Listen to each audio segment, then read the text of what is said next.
அனைவருக்கும் வணக்கம். நான் இப்போ உங்களுக்கு முறுக்கு எப்படி செய்யறதுன்னு சொல்லி தர போறேன். இது பச்சரிசி நல்லா ஊற வச்சுட்டு அதில் இப்போ 4 கப்பு பச்சரிசிக்கு 1 கப்பு உளுந்து, 1/4 கப்பு உடச்சக்கடலை, அதான் பதம். அரிசியை முதல்ல நல்லா கழுவிட்டு உளுந்து 1/4 கப்பு, இதுக்கு நான் எடுத்துருக்கிறது 1/4 கப்பு. இதை நல்லா வறுத்துடணும். பொன்னிறமாக வறுத்துட்டு அதையும் அந்த அரிசியை முதல்ல காய வச்சிடணும். முதல்ல அரிசியை ஊற வச்சு வெயில நல்லா காய வச்சுட்டு நல்லா கிறிஸ்பியாக ஆயிடணும் அரிசி. அதோட இந்த வறுத்த 1 கப்பு உளுந்து, 1/4 கப்பு உடச்சக்கடலை எல்லாத்தையும் நம்ம மிஷினில் கொடுத்து அரைச்சி இந்த மாதிரி வச்சுக்கிட்டோன்னா நம்ம டப்பி போட்டு மூடி வச்சுக்கலாம். எப்போ வேணுமோ நம்ம அப்போ யூஸ் பண்ணிக்கலாம். இப்போ முறுக்கு நம்ம செய்ய ரெடி ஆகும்போது இந்த பாக்ஸ் இது எடுத்து இதில் நம்ம ஆட் பண்ண போகிறது தண்ணி, பட்டர், உப்பு, வெள்ளை எள்ளு, அவ்வளவுதான். இது எல்லாத்தையும் நம்ம மிக்ஸ் பண்ணி மாவு பிசைஞ்சு அதை நம்ம முறுக்கு குழையில போட்டு எடுத்தா சுவையான முறுக்கு தயார். அப்போ சொன்ன எல்லா ஐட்டத்தையும் சேர்த்து இப்போ நான் இந்த மாதிரி மாவாக பிசைஞ்சு வச்சுருக்கேன். இதில் என்னென்ன போட்டிருக்கேன்னு இன்னொரு வாட்டி சொல்லிடுறேன். அந்த அரிசி மாவு நம்ம மிஷினில் அரைச்சோம்ல அதுக்கப்புறம் அது கூட வெண்ணெய், கொஞ்சம் எள்ளு, உப்பு, தண்ணி ஊற்றி நல்லா நம்ம சப்பாத்தி மாவு மாதிரி பிசைஞ்சிக்கணும். பிசைஞ்சிட்டு இந்த லெவலுக்கு எடுத்து வச்சிட்டோன்னா இதுதான் பதம். இந்த பதம் எப்படின்னா நம்மளுக்கு கையில் ஒட்டக்கூடாது. பாருங்க, இப்படி தொட்டு பார்த்தோன்னா ஒட்டாமல் வரணும். அந்த மாதிரி நம்ம நல்லா பிசைஞ்சிடணும். பிசைஞ்சிட்டு நம்ம வீட்டில் முறுக்கு குழம்பு இருக்கும் இல்லைங்க, அதில் முறுக்குக்கு நீங்கள் ஸ்டார் வேணாலும் போட்டுக்கலாம். இது பாருங்க, நான் இங்கே 2 வச்சுருக்கேன். இந்த மாதிரி ஒரு ஸ்டார் போட்டுக்கலாம்.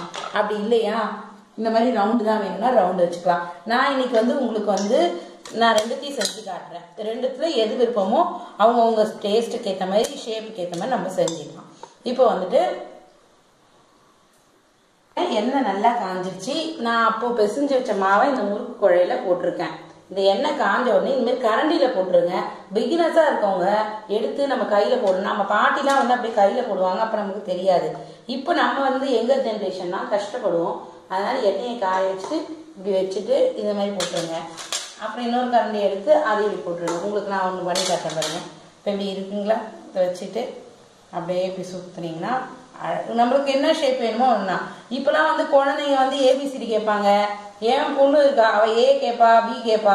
நான் அதுக்கேற்ற மாதிரி நம்ம பிரித்து கொடுக்கலாம். நம்மளுக்கு இதில் நம்மளோட கிரியேட்டிவிட்டி எவ்வளோ வேணுமோ நம்ம அதை அவ்வளோ யூஸ் பண்ணிக்கலாம். இப்போ இதை போட்டு எடுத்தோம்னா முடிஞ்சிருச்சு. 2 பக்கமும் வெந்துடணும். இது நம்ம ரொம்ப ஈஸியாங்க. முறுக்குலாம் ரொம்ப கஷ்டம், கடையில் தான் வாங்கணும்னு இல்லை. கடையில் வாங்காமே நம்ம வீட்லேயே செய்யலாம். இன்னொரு வாட்டி அந்த மாவு வேணா சொல்கிறேன். 1 பங்கு, 4 பங்கு பச்சை அரிசிக்கு 1 பங்கு உளுந்து, 1/4 பங்கு உடச்சக்கடலை.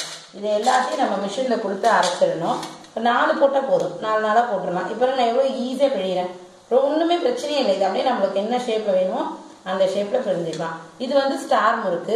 இன்னொரு முறுக்கு இந்த இதில் இருக்குது. இதையும் நான் உங்களுக்கு இப்போ போட்டுருக்கேன். இப்போ பாருங்க, ஒரு வாட்டி எடுத்து போட்டாச்சு, ஒரு வாட்டி போட்டிருக்கேன். இவ்வளோதான் முறுக்கு ரெடி. நம்ம இப்போ அப்படியே இதை எடுத்து அழகாக வரவங்களுக்கு பரிமாறலாம். நம்மளுக்கு பாருங்க ரவுண்டாக அழகான ஷேப்பில் வந்துருச்சு. இது வேணும்னா நீங்கள் ஸ்டார் முறுக்கு பண்ணிக்கலாம்.